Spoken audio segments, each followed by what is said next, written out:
বরগুনা এক আসনে বিএনপির সম্ভাব্য প্রার্থীরা। আসন্ন জাতীয় সংসদ নির্বাচন ঘিরে বরগুনা এক আসন, বরগুনা সদর, আমতলী ও তালতলী বিএনপির ভেতরে শুরু হয়েছে মনোনয়ন প্রত্যাশীদের দৌড়ঝাঁপ। ইতোমধ্যে বেশ কয়েকজন আলোচনায় উঠে এসেছেন। প্রথমেই রয়েছেন নজরুল ইসলাম মোল্লা।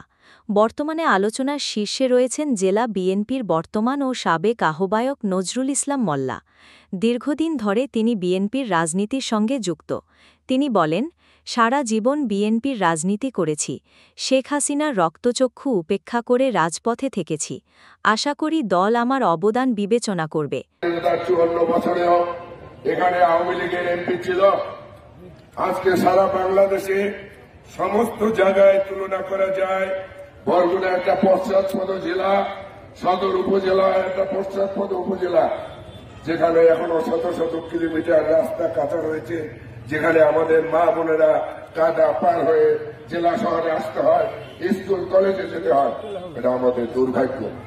আমরা আজকে আপনাদের মাধ্যমে বলতে চাই, আগামী দিনে আগামী 100 বছরে আমরা বরগুনার মানুষ আওয়ামী লীগকে না বলবো।